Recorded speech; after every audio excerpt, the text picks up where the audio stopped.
Hello, beautiful people. We are live. Ooh, he's playing a black word. Okay, so we are live, and I'm going to be giving you my thoughts and my exposition on the Emblem system based off the past months of gameplay. So as we know, it dropped right before the start of this current season, and the next season is about to start in about 3 or 4 days. It's going to start on the 13th, and so I figured this would be a best as good a time as any to really give you my thoughts and give you some tips and tricks as to what I've been using to get through the system. So I've been rank 1 for about a week and a half now, but it was actually quite a learning curve for me to kind of understand the flow of the emblem system, and it's a flow that a lot of people are still learning. And so instead of harping and going on about the negative and the incessantly dumb parts of the emblem system, I'm going to give you my thoughts as to how I maneuvered around it and how I learned to adapt and change the way that I played in order to constantly either safety pip or in most cases actually pip up. And so what the start of that really looks like is that the biggest change that I did was I introduced an Insta Huntress. Insta Hatchet Huntress, somebody called it in pre-lobby chat. But yeah, the biggest change that I introduced was borrowed time into my build. And the reason for this was that Marth 88 kind of showed me that with the emblem system, there's an objective. When you unhook somebody, if they get downed within 10 seconds of them being unhooked, you lose double the emblem points than the points that you earned from unhooking them. Basically, it's an anti-farming mechanic. So with borrowed time, as you know, you get that buffer, and that buffer allows you to not be downed within 10 seconds of being unhooked. So that personally to me was a big thing, because I was finding that even though I was safely unhooking survivors, the killer would come back and either tunnel them down, or if it was an inexperienced survivor, they would just run into the killer. And so it wouldn't be any fault of my own. So it just kind of covered, if I did make a mistake, it would cover it, but mostly it covered people making the mistake on their own behalf. And so that's something that I tried to kind of do without, and I learned that borrowed time is actually extremely valuable in this emblem system. So that's the one thing that I really will say and recommend that you introduce. No matter what other perks you are running, you don't have to run sprint burst. You really don't even have to run self-care. But if you are going to be wanting to reliably pip up in the system, borrowed time is great, because the other thing too is you have to realize that it's not just the fact that you are helping the person that you unhooked survive at least 10 seconds longer. Well, what you're really doing is allowing yourself not to lose any emblem points. Because like I said, you're losing double the points than you were unhooking, or than you would have gotten for unhooking them. So it's not like, oh, like I unhooked this person, I lose the points that I just earned. No, you actually get punished. So I just want to reiterate that. I know it seems like I'm kind of harping on the same topic, but you guys, borrowed time is extremely clutch. And you guys might see that I'm running Decisive Strike, and Decisive Strike is something that's been part of my build. It's been part of my build for a couple of months now, and I've rarely ever taken it off, and that's because I really don't care what anybody else says about the perk. I personally love it. I don't use it to BM, but I definitely use it as a tool that's been provided to survivors to survive. And quite frankly, that's just how I see it. It's the same way, like, I don't scream at killers for running no one escapes death or whatever. Like, I don't scream at killers for running certain perks, and I don't need to be screamed at for me running Decisive Strike. So what I like to do, and the reason why I do run Decisive Strike, and it's actually got made better with borrowed time, is... Oh, that was a flashlight save. That was cool. Oh wow, this guy's just tunneling this Claudette.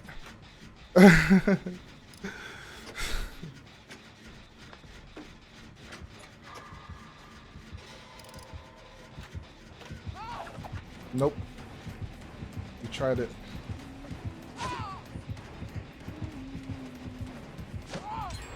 Nope.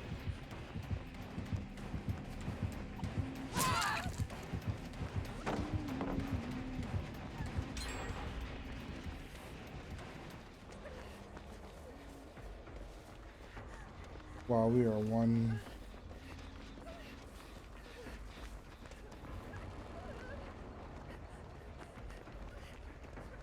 I wonder if this guy's running Noed. Anyway. So the reason why I like to run Decisive Strike, especially with bar time, is what will happen is you're at the end of the match, right? And you now have a situation where the person, your teammate, just done got hooked.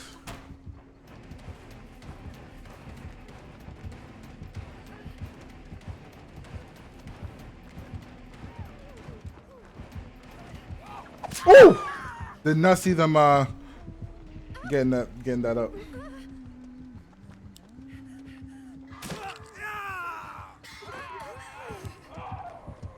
Wow, this guy is toxic.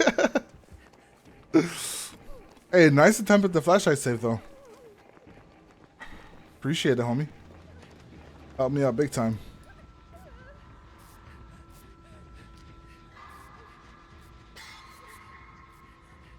I believe this person is running Nurse's Calling as well. Oops. Don't you hate when you release your skill check and you release your action and the skill check pops up the same moment? They need to fix that.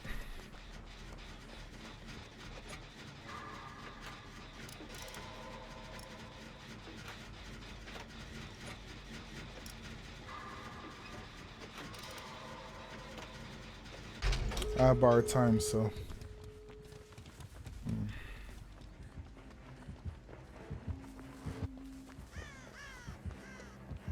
Wow. I feel all sorts of bad for this killer. This Jake has been flashlight saving the entire match.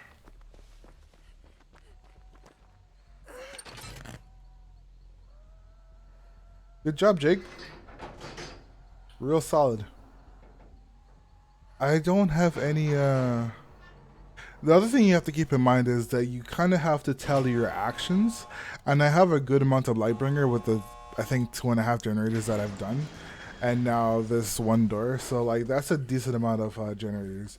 You don't have to know the precise score and keep track of your percentages and all this other stuff. You just kind of estimate how much of a objective you're responsible for.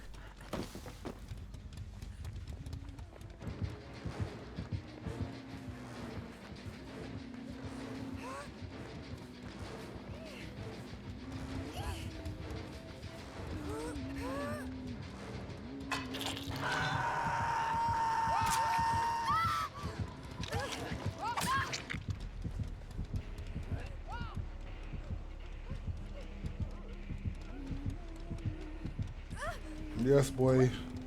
Save me, homie. Appreciate it.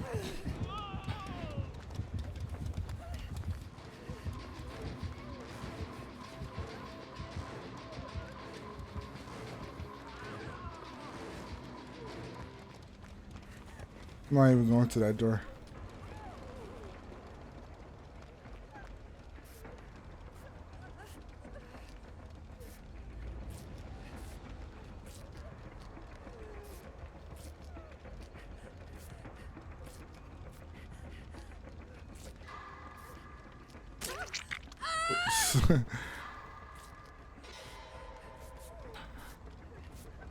I'll be able to save this person as well. Obviously.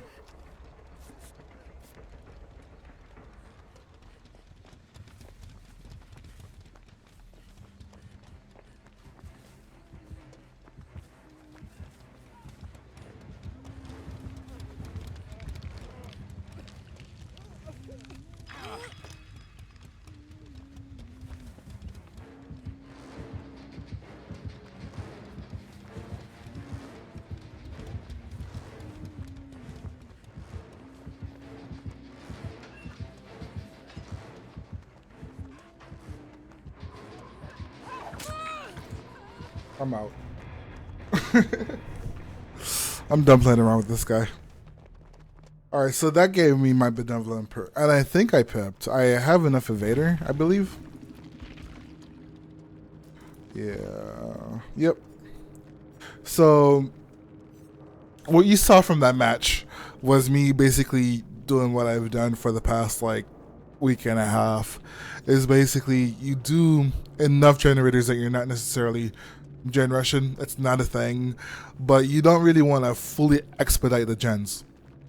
You want to have somebody that's really running a really good runner. This is not an SWF. This is just regular. What ranks are they? Rank sixes, rank 6 and 5. I don't even know why I got paired with them. I solo queued, but oh, poor Kala. But what you just saw was me doing generators. I brought in a commodious toolkit, but I normally don't. I normally bring in a med kit. And so you do a couple of generators, but you mostly really want to focus on the altruism. The altruism is where people really fall short. And this was actually pre-emblem system, but it's been aggravated by the benevolent emblem that you really need to get. It really helps round things out. Before, people used to either focus on gens or focus on running the killer. You can actually do a mixture of both, but as long as you get that benevolent, you are set. As long as you heal people, you unhook people safely, you don't farm them, but you unhook them safely and you heal them, you are set. And so this is what I've been doing, and this is how I've been rank 1. And quite honestly, I haven't actually lost a pip of rank 1 in about 20 games so far. I haven't de-ranked to rank 2 in a few days. And so what I really enjoy about it is that I'm starting to learn more and more what it takes to become rank 1 and stay rank 1. There is no merit in it. I just like to achieve the highest pinnacle that I can achieve in a video game. So whether it be achievements, whether it be rank 1, max level, whatever it is, that's where I like to be. So a lot of people will find it fine to be rank 6, rank 5, rank 8, whatever. But if you do want to become rank 1, if you really want to work the system, if you really want to know, yo, I'm used to being rank 1, why can't I do it anymore? This is how you do it. So thank you for joining me today, guys. I hope you enjoyed this exposition. This was just my perspective. I do not claim to be some sort of like wisdom master above the beyond, but I do have quite a bit of experience with this game. So I hope you enjoyed it and have a wonderful, beautiful, and amazing day.